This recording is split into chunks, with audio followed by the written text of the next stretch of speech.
Pessoal do primeiro A, que bom estar aqui novamente, né, mesmo sendo de forma virtual.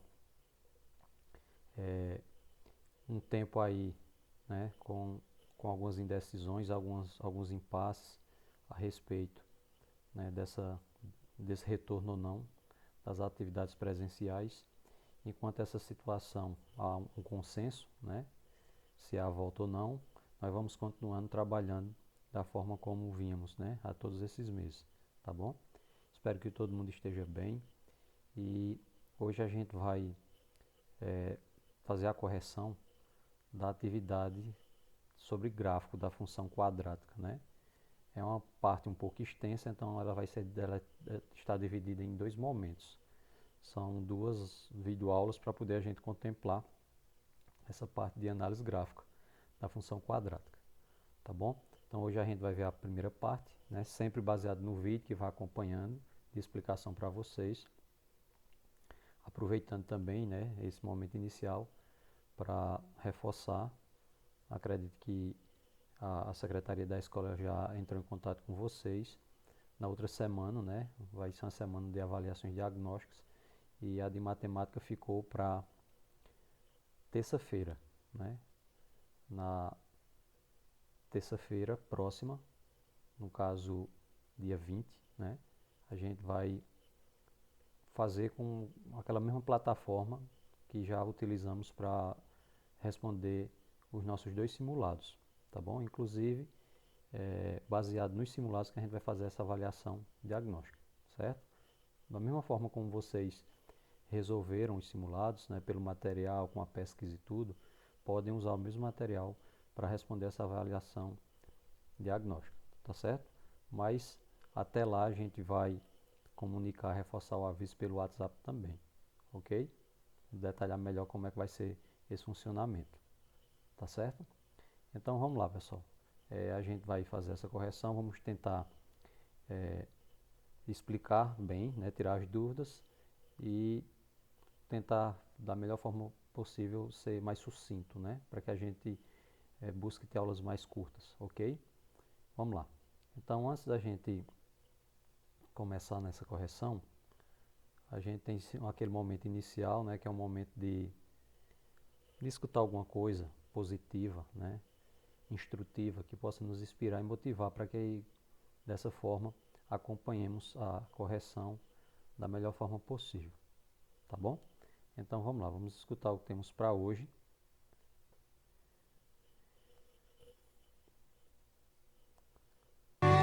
Hoje, a minha homenagem justíssima a cada professor desse mundo. Eu tenho fé e acredito na força do professor. Eu disse assim: um guerreiro sem espada, sem faca, foice ou facão, armados só de amor, segurando um giz na mão. O livro é seu escudo que lhe protege de tudo que possa lhe causar dor. Por isso, eu tenho dito que eu tenho fé e acredito na força do professor. A luta por igualdade, a luta contra o racismo, contra o preconceito burro, homofobia, machismo, a luta pelo respeito de quem tem amor no peito, é a luta do educador por um mundo mais bonito. Tenho fé e acredito na força do professor. O professor que é um arquiteto de sonhos, um engenheiro do futuro, um motorista da vida dirigindo no escuro, um plantador de esperança, plantando em cada criança um adulto sonhador. Esse cordel foi escrito porque eu ainda acredito na força do professor. Nesse mundo tão cruel, somente a educação mata a fome da miséria, combate a corrupção. É possível até que mude o sistema de saúde desse povo sofredor. Eu insisto, eu repito, tenho fé e acredito na força do professor. É tanta solidariedade doando o seu saber, tirando da própria mente para outra mente crescer, salvando e guiando vidas por estradas tão compridas, com mais espinho que flor. Em poesia eu recito, tenho fé e acredito na força do professor. Porém não sinta vergonha, não se sinta derrotado. Se o nosso país vai mal, você não é o culpado. Nas potências mundiais são sempre heróis nacionais, e por aqui, sem valor. Mesmo triste, heróis que constroem essa nação. Ah, se fizessem justiça, sem corpo mole ou preguiça, lhe dando o real valor, eu daria um grande grito, tenho fé e acredito na força do professor, na força de quem é forte, mesmo sendo enfraquecido, por não ser valorizado, por não ser reconhecido, por quem está lá no poder, assistindo padecer, sem ouvir nosso clamor. Ah, se fosse diferente, ah, se até o presidente se curvasse ao professor. Tá aí, né, pessoal, nessa quinta-feira, dia 15, simbolicamente um dia dedicado ao professor. E desde já quero agradecer a todas as mensagens de parabenização que recebi, né, de alguns alunos da turma. É muito importante, né? É muito importante, e a educação, ela tem que ser um dos pilares para o desenvolvimento de uma sociedade, né? A gente sabe que é desgastante, nós sabemos que esse ano está sendo um ano muito complicado, não só no setor da educação, mas principalmente no setor da educação, né? De muitas indecisões, de muitos receios, mas o que a gente sempre diz, sempre aconselha os alunos, né? Uma das maiores recompensas que um professor pode ter é saber que ajudou de alguma forma, contribuiu de alguma maneira para que o seu aluno futuramente tenha êxito, né, em realizar os sonhos que pretende na sua vida. Então isso certamente nos deixa muito satisfeitos e felizes, realizados, né? Então, muito obrigado pelas homenagens prestadas e dizer que ser professor, para mim, dentre outras coisas, é a realização de um sonho, né? Poder colaborar no futuro de cada pessoa, tá bom? Vamos lá, pessoal. Nessa parte de gráfico da função quadrática, né, primeiro momento, parte mais introdutória, então vamos aqui tentar ser objetivo e ao mesmo tempo explicar da melhor forma possível. Na primeira questão, pergunta o seguinte: como identificar facilmente o tipo da concavidade da parábola, se é para cima ou para baixo? Identificar facilmente, ou seja, antes de você desenhar, de projetar esse gráfico no plano cartesiano, a gente sabe, como debatemos em função afim, que era a função do primeiro grau, todo gráfico de função afim tinha, né, a representação uma reta, crescente, decrescente, constante. Na função quadrática, que é a função do segundo grau, nós sempre vamos ter uma parábola, né? Formato de um V ou de um U, sempre com abertura. Essa abertura vai ser para cima ou para baixo, tá bom? Nunca a gente vai ter uma abertura de lado assim, ou para o lado esquerdo ou para o lado direito. Então essa abertura que ele fala, né, vai ficar sempre para cima ou para baixo. Como identificar se essa abertura vai ficar para cima ou para baixo, que a gente chama concavidade, mesmo antes de fazer qualquer cálculo, mesmo antes de desenvolver a função. Basta você olhar o valor do termo A, tá certo? Por exemplo, a gente sabe que a formação da função afim é assim. F de x, que é a mesma coisa de y, é igual a x ao quadrado mais bx mais c, onde A, B e C são os coeficientes, né?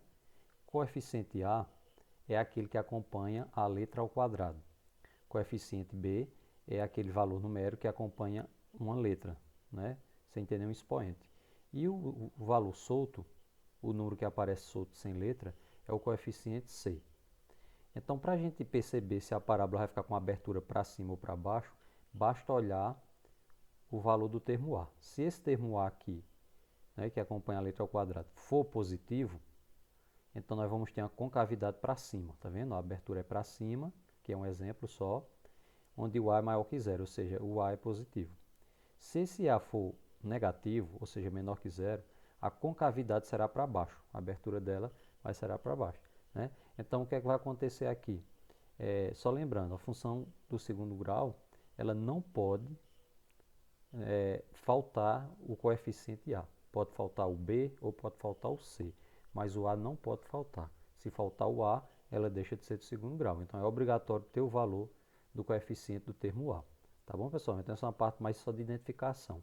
Coeficiente A é positivo, concavidade para cima. Coeficiente A é negativo, concavidade para baixo. Tá bom? Só isso mesmo. Vamos passar aqui para a questão 2, né? Então, na questão 2, né, outra pergunta também, essas duas primeiras perguntas elas são mais de orientação para que a gente não tenha tanto trabalho assim para o decorrer dessa explicação de gráfico da função quadrática, né? Tem muita coisa que você evita ter trabalho e, e passar muito tempo e criar muita dificuldade na resolução da questão. Veja só a segunda questão que nós temos. Ela diz assim: em relação ao coeficiente C, que é aquele que fica com o valor solto, né, sem ter a letra acompanhando, é só o valor numérico mesmo. Na função do segundo grau, será sempre o ponto que toca o eixo x. Mas se você tiver uma função completa, então você vai ter, se aparecer o valor C, então naquele valor C vai ser exatamente o ponto em que a parábola toca o eixo y. Em se tratando dos pontos que tocam o eixo x, quais são as três possibilidades existentes em relação à intersecção?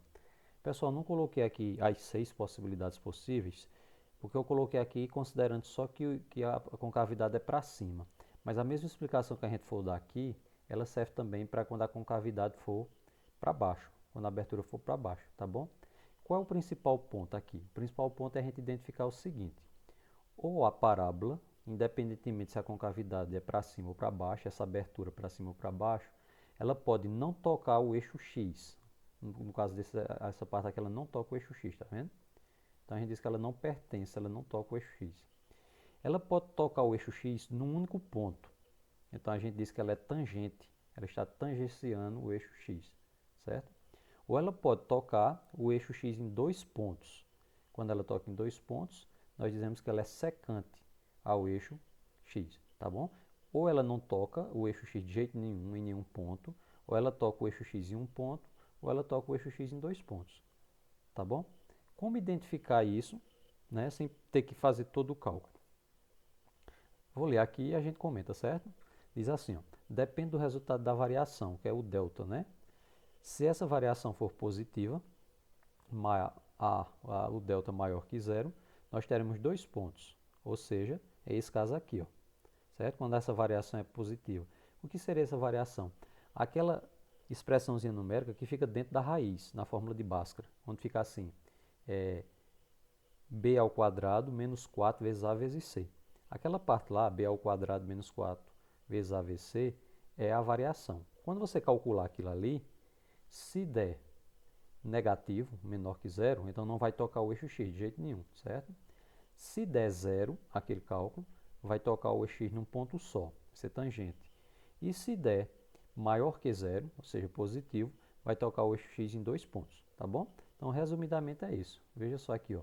Não vai ter nenhum ponto se a variação for zero e vai ter um ponto só se, se a variação for zero vai ter um ponto só e se for menor que zero não vai ter nenhum ponto, tá bom? Então é só essa identificação, ok?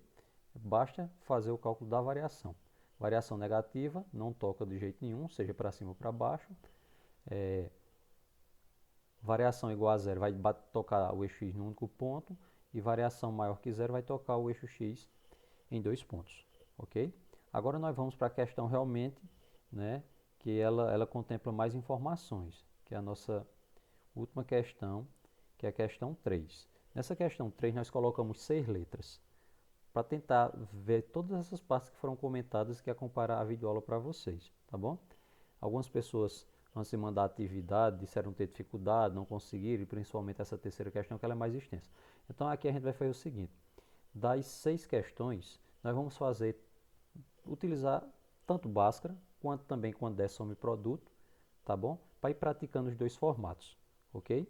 Então aqui ele pede algumas informações. Veja só o que é que ele pede aqui na terceira questão. Nas funções quadráticas a seguir, faça o esboço do gráfico, apontando. É para a gente dizer quais são as raízes da função, ou seja, quais são os valores de x, x1 e x2, o tipo de concavidade da parábola, se ela vai ficar aberta para cima ou para baixo, e a localização que toca o eixo y. Então a gente vai dizer essas três coisas. Duas delas não precisa o cálculo. Como assim? Duas delas não precisam o cálculo. O tipo da concavidade, se é para cima ou para baixo, não precisa calcular nada. É só olhar o valor do coeficiente A. Se o valor do A for positivo, a abertura é para cima, a concavidade é para cima, tá bom? Se for negativo, a concavidade é para baixo. E qual é o ponto que toca o eixo Y? É só olhar o valor do termo C.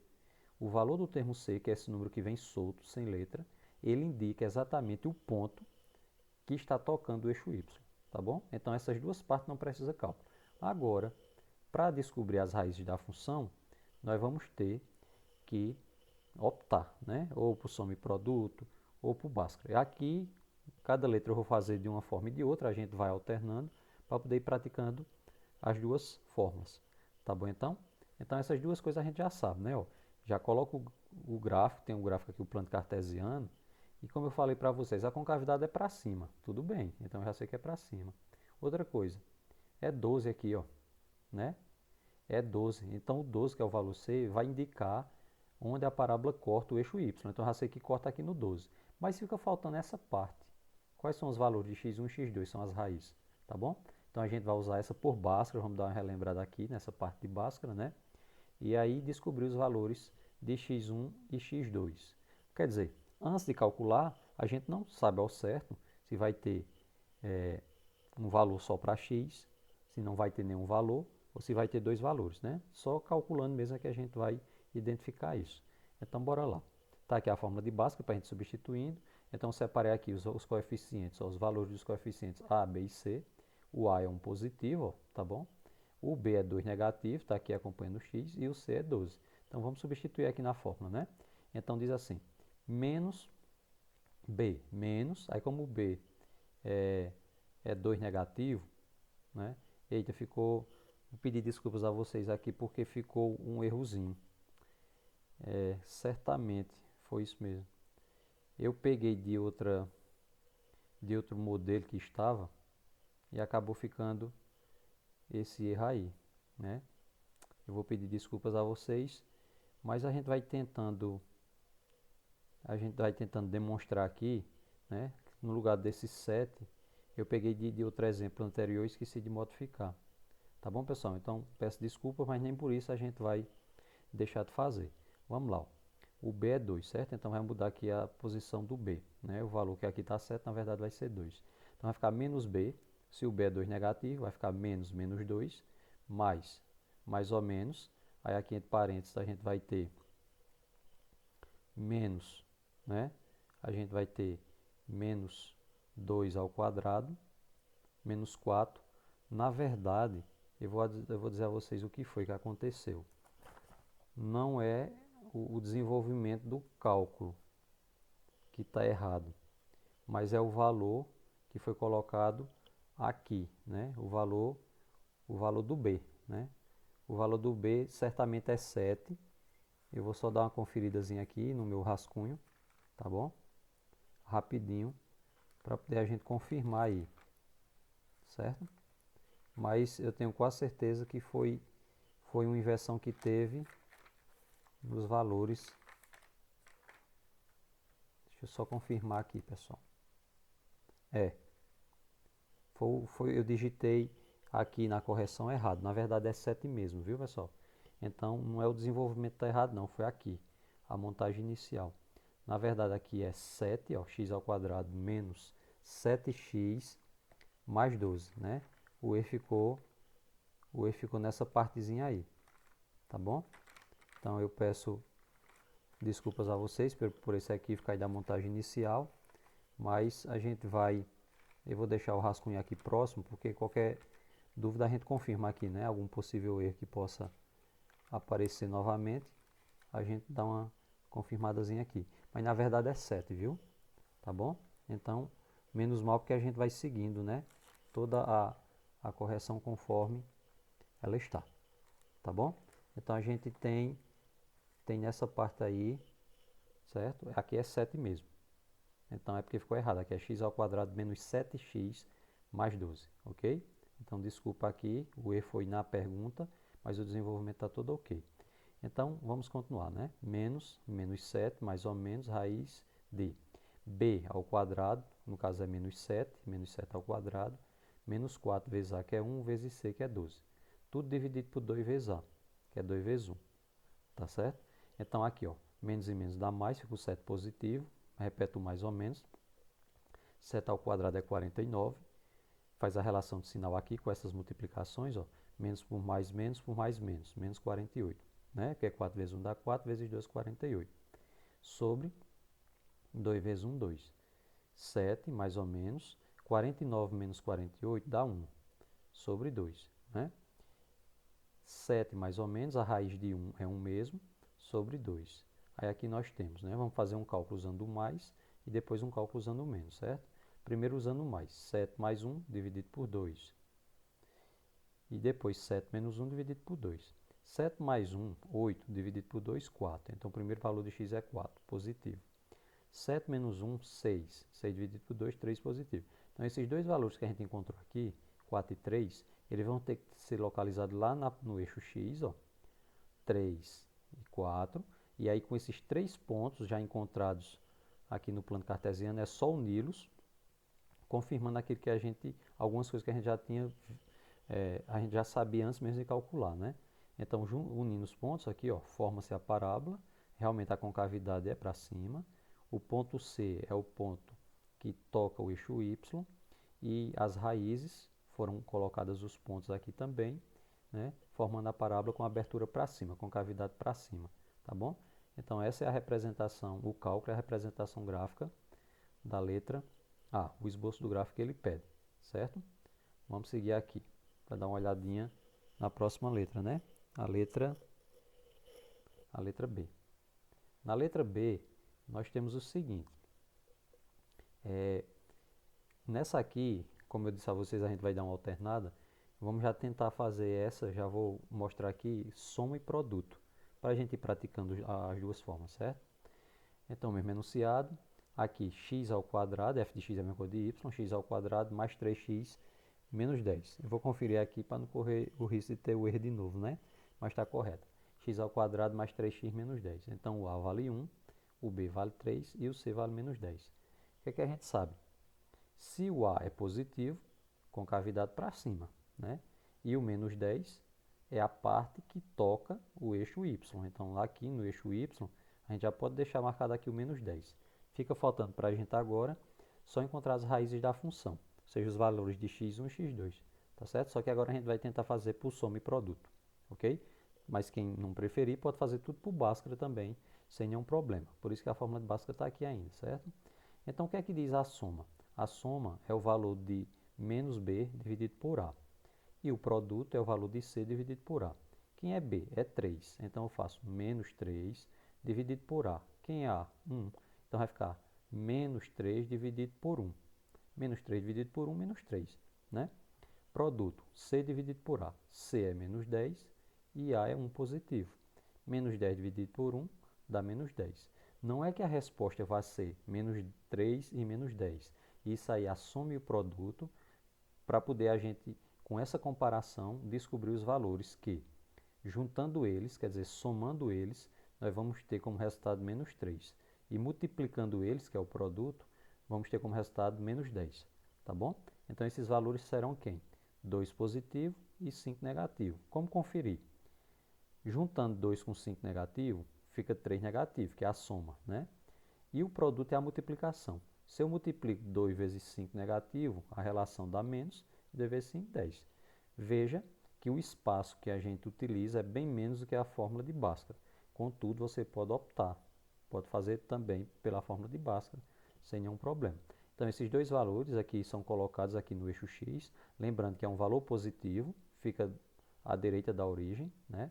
E um valor negativo fica à esquerda da origem. Então, a gente tem um 2 positivo e o 5 negativo para x, e o menos 10, né, que é o valor do coeficiente c, que já é o ponto que encontra o eixo y. Unindo os três pontos, a gente já tem a parábola construída. Tá bom, pessoal? Só isso mesmo. E agora, nas outras letras, é só para a gente treinar. Até agora a gente teve dois exemplos de parábolas secantes, ou seja, com dois valores diferentes de x. Lembrando que a gente pode ter dois valores iguais, que na verdade vai ser um valor só, né? dois valores diferentes e pode também não ter raízes da função, né? Vai ser uma parábola que não toca o eixo x. Mas vamos passar para a letra C para a gente dar uma olhadinha. Na letra C, né, a gente tem uma função incompleta. A função incompleta é aquela que está faltando ou o termo B ou o termo C, tá bom? E você também, se quiser, pode fazer por Bhaskara, não tem nenhum problema não. Por quê? Porque o termo que estiver faltando, você considera zero. Então, quem quiser fazer por Bhaskara, pessoal, fica assim, ó. O A é 1, o B não tem, ó, tá vendo? Você bota 0, e o C é o 64 negativo. Então, você pode jogar essas informações em Bhaskara, que também vai dar certo. Caso você não queira, tem essa fórmula aqui, que é a fórmula de organização, como fosse uma função do primeiro grau, uma equação normal, né? Você separa letra e número.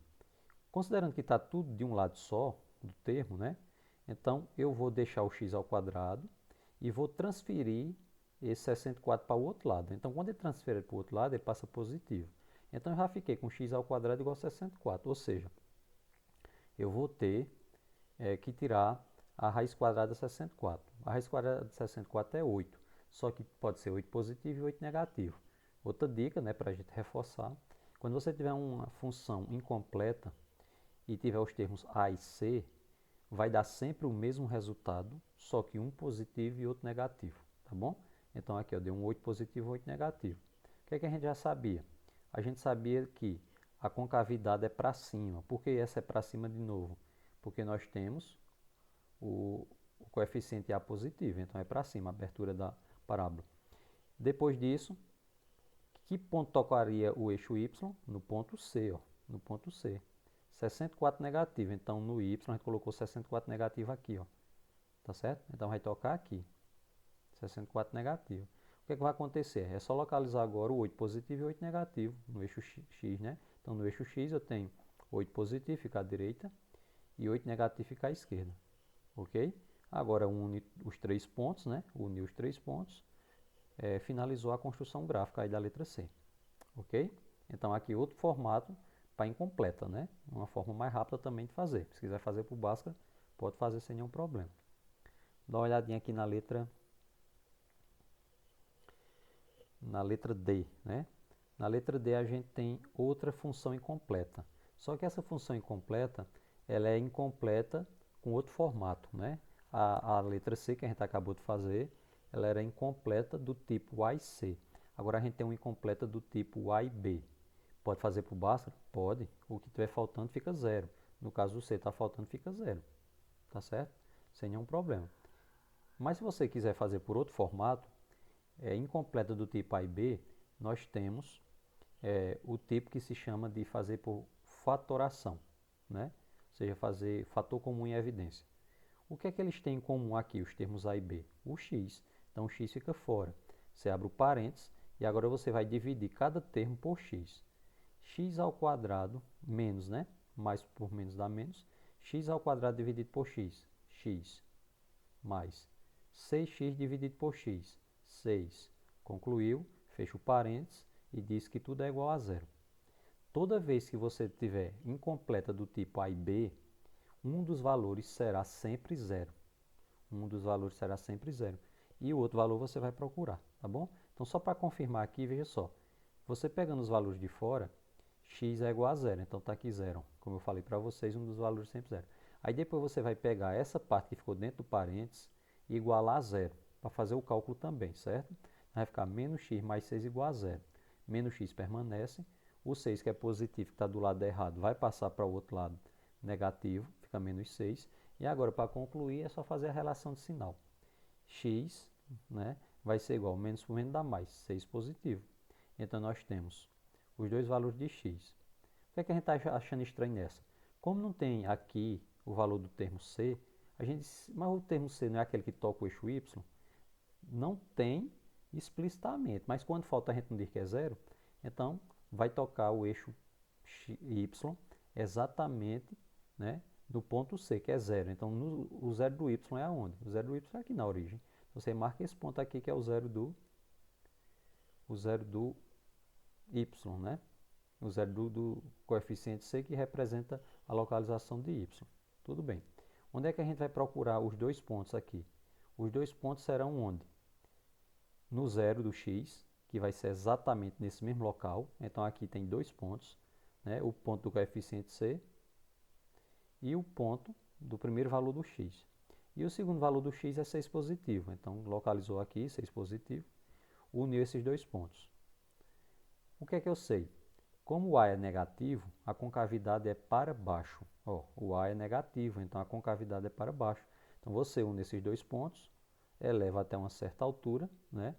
Pode ser mais alto, mais baixo do que esse, não tem nenhum problema. Então você vai e faz a representação gráfica, certo? Concavidade para baixo, porque o A é negativo, ok? Vamos passar para a penúltima letra, né? Que é a letra E. Nessa letra E, a gente tem uma completa de novo agora, pessoal, veja só. Menos 3x ao quadrado mais 2x menos 5. Como ela é completa, soma e produto ou Bhaskara, como a gente fez uma de cada, vou fazer a segunda agora né? Essa aqui a gente vai fazer por Bhaskara novamente. A fórmula de Bhaskara, vamos separar aqui quem é A, B e C. O A é 3 negativo, né? O B é 2 positivo, ó, e o C é 5 negativo. Vamos jogar lá na substituição, tá certo? Então vai ficar menos B menos o B é 2, menos 2, mais ou menos raiz de B ao quadrado, que é 2 ao quadrado, menos 4 vezes A, que é A, 3 negativo, vezes C, que é 5 negativo. Tudo isso dividido por 2 vezes A. 2 que multiplica 3 negativo, tá bom? X é igual a menos 2, né? Mais ou menos raiz de 2 ao quadrado é 4. Vou fazer a relação daqui até chegar aqui, ó, nas duas multiplicações, certo? Então, menos por menos dá mais, mais por menos dá menos. 4 vezes 3 dá 12 e 12 vezes 5 dá 60. Dividido por 2 que multiplica 3 negativo, 6 negativo, certo? Então vai ficar menos 2 mais ou menos raiz de 4 menos 60 dá 56 negativo. Quando você chega aqui, é o delta, né? É o delta negativo. Se essa parte da negativa dentro da raiz não tem valor de x1 e x2, ou seja, a representação gráfica vai mostrar, né, que não toca o eixo x, só toca o eixo y. Então, se não tem valor de x para encontrar do gráfico, vai restar para a gente o quê? Um único ponto, que é a parte que toca o eixo y, que é o valor de c. Toca o eixo y no menos 5. Menos 5. Claro, como é que eu vou fazer uma representação gráfica, né, de uma parábola se só tem um ponto? Então, perceba aqui que o A é negativo, eu sei que a concavidade é para baixo, então com esse ponto aqui eu posso representar a concavidade para baixo. Eu não posso fazer ela muito grande tocando o eixo x. Ela tem que ficar abaixo do eixo x, ela não tem valores de x, então não pode tocar, tá bom? Então fica dessa forma aqui, mais ou menos desse estilo, tá bom? Concavidade para baixo e só o valor de C tocando o eixo y que está aparecendo aí, ok? E agora a gente vai para a última letra, né, da terceira questão, da nossa atividade. Então a gente tem aqui, pessoal, a mesma coisa, completa de novo, ó, e aqui nós vamos fazer pela forma de soma e produto. Quem quiser fazer por Bhaskara pode também. Vamos separar A, B e C, né? A é 1 positivo, B é 4 negativo e C é 4 positivo, né? Soma menos B sobre A e produto C sobre A. Soma é igual menos B, o B não é menos 4, então menos 4 dividido por A, que é 1. Produto C dividido por A, quer dizer 4 dividido por 1. Então eu tenho menos e menos dá mais, né? 4 dividido por 1 dá 4 e 4 dividido por 1 dá 4. Então tanto a soma quanto o produto dá 4. O que é que eu vou analisar aqui? Dois números que somando dá igual a 4 e que multiplicando esses dois números dá igual a 4 também, que é o produto. Então, só pode ser 2 e 2, ambos positivos, né? Se eu somo 2 mais 2 dá 4. E se eu multiplico 2 vezes 2 vai dar 4 também. Então, nesse caso aqui, eu tenho dois valores de x, mas na verdade é o mesmo valor, que eles são iguais. Então, não vou ter dois pontos no eixo x. Eu vou ter um ponto só, que é o valor 2. Marquei o valor 2 aqui. Então, aqui eu fiquei só com dois pontos. Qual? O valor de C do coeficiente C, que representa a parte que toca o eixo Y, marquei aqui 4, 4 positivo tem que ser acima, né? E aqui um ponto que representa os valores de X, que são iguais no mesmo local, 2 positivo. Com esses 2 pontos eu vou construir a parábola. Mas aí, para saber se ela é para cima ou para baixo, eu tenho que olhar o valor do A. Se o A é positivo, eu uno esses 2 pontos e construo uma parábola com abertura para cima. Se fosse negativo, eu uniria os pontos colocando a parábola com abertura para baixo. Ok? Então, pessoal, qualquer dúvida estou à disposição, viu? E a gente vai entrando em contato para reforçar, né, os compromissos mais próximos, que no caso será essa avaliação, né, essa avaliação diagnóstica. Tá ok? Então, a gente, antes de finalizar, temos o nosso desafio, né? Então, vamos dar uma olhadinha qual é o desafio. O desafio é bem simplesinho, só questão de atenção. Está dizendo aqui que muitos vão errar, mas com certeza não, né? Vamos ver aqui, ó. Onde é que tem 2, 7, 2 zeros? Onde é que tem 2, 7, 2 zeros? Tá aí as opções. É só para vocês dizer qual dessas alternativas é a correta, tá bom? Se vier acompanhado de uma explicaçãozinha, melhor ainda, tá bom? Fácil de entender, né? Bem simplesinho. Veja a leitura direitinho e veja qual dessas alternativas corresponde a essa pergunta que está sendo feita acima, tá bom? A gente está finalizando, tá bom? Até o nosso próximo encontro. Qualquer dúvida, vamos entrar em contato para a gente procurar tirar essas dúvidas aí e aprimorar cada vez mais o nosso aprendizado, viu? Um abração a todos, fiquem com Deus.